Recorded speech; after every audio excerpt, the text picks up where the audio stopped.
Hello po mga kabayan! Welcome na welcome kayo sa video ko today. Ako po si Connie, marunong magtagalog pero Kenyan ako.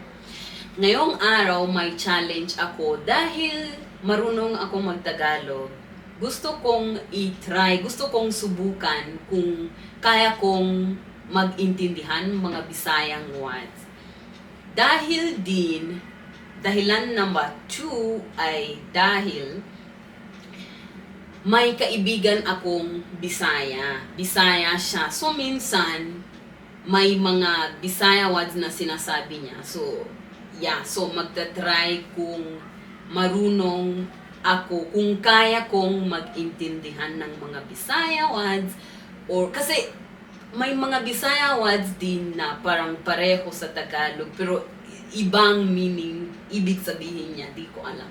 So, yan ang gagawin ko today. May listahan ako ng mga words na gagamitin ko para gumawa itong challenge na to today.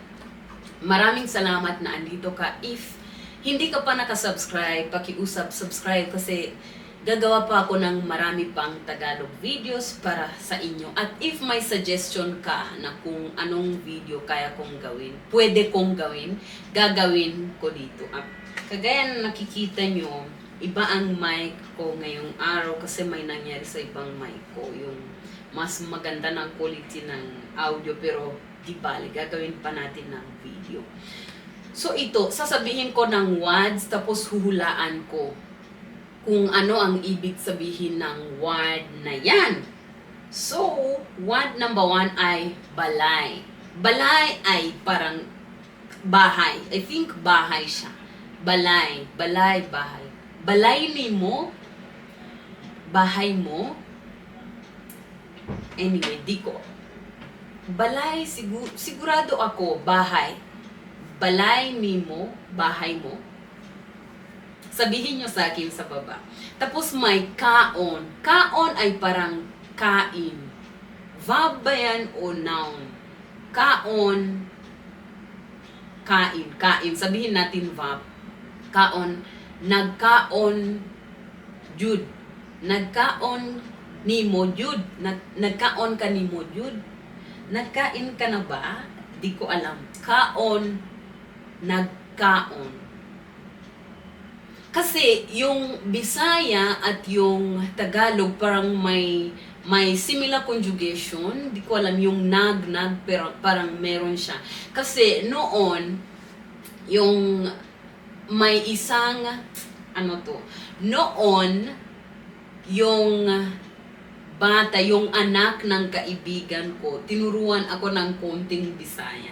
Tapos nakita ko parang may nagkaon ka, nagkaon nimo, nagkaon ko pagkain.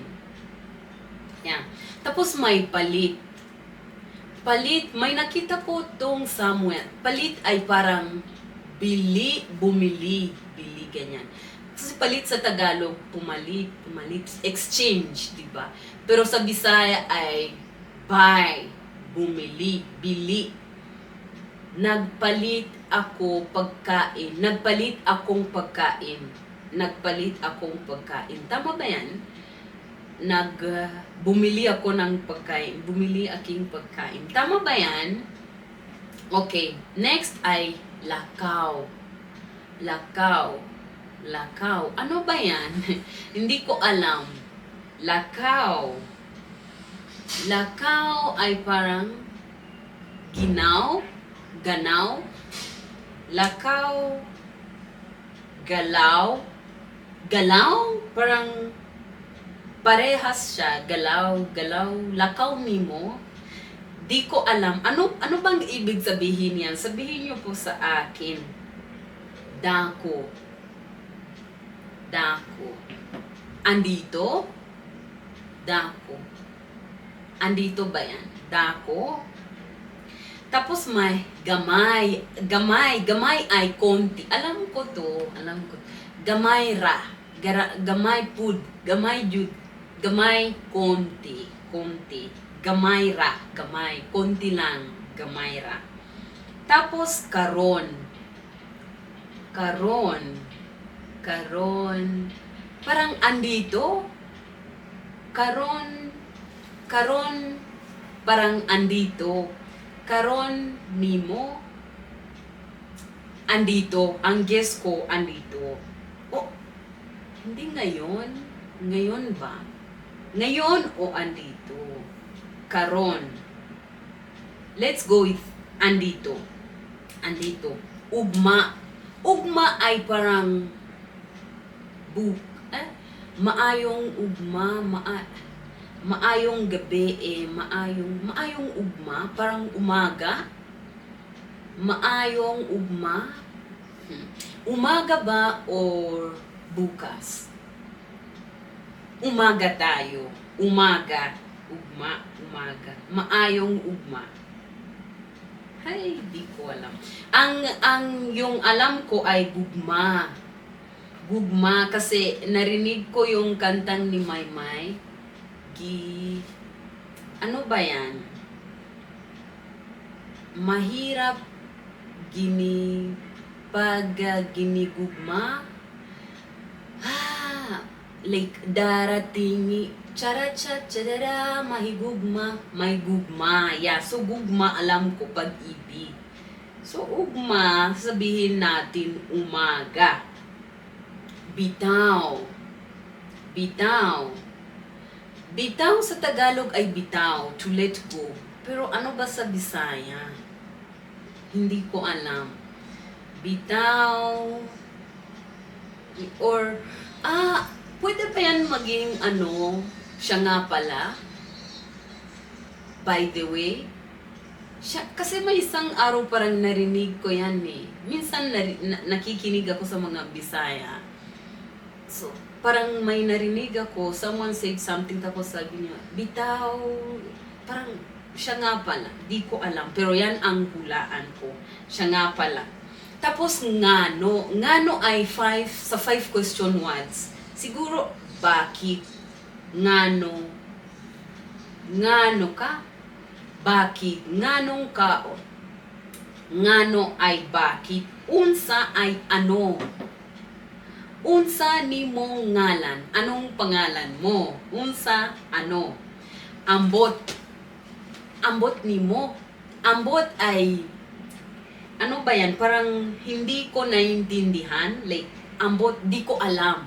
Di ko alam. Ambot nimo, di ko alam. Tapos may hilak. Halik? Hilak hindi ko alam. Ang guess ko halik. Halik. Tapos lingkod. Lingkod. Lingkod. Lingkod, parang Tagalog word yan. Lingkod, lingkod, malilingkod. Hindi ko talaga alam. Hubog. Hubog ay parang sakol. Hubog o ship. Ano ba yan? Hubog. Hubog. Langgam. Langgam ay yung ants, langgam. Pero sa Bisaya, langgam, maganda.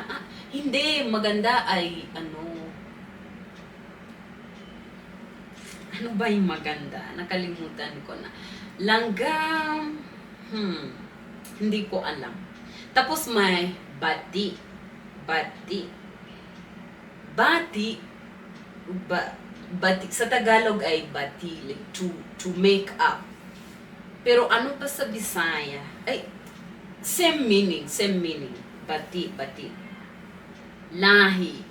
Anong lahi mo? Ako Afrikana. Anong lahi mo? Sasabihin ko umihi. Tapos may libang.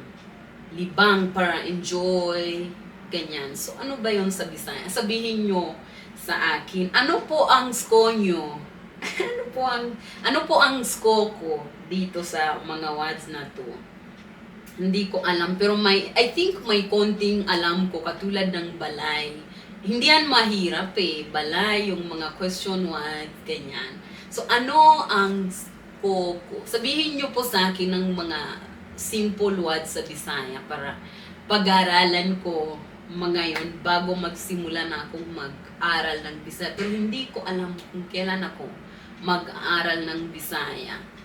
Yeah. So, yan. Maraming salamat sa panonood. Paki-subscribe, like, share itong video na to sa mga ibang tao na gusto nilang makitang ganitong mga video para support nyo ko. Maraming salamat sa lahat ng mga ginagawa nyo. At if gusto nyo ng part 2, sabihin nyo sa akin sa baba at you can give me the words para hulaan ko or kung anong video gusto nyong gawin ako dito. Kung anong video gusto nyong gawin ko dito sa channel ko. At if my grammar mistakes po, sabihin nyo po sa akin sa baba para kasi nag-aral pa ako ng Tagalog eh. So, fair lang if malalaman kong mga mistakes ko para i-correct ko yan. Maraming salamat na naman at ciao! Hindi pa alam. Ciao!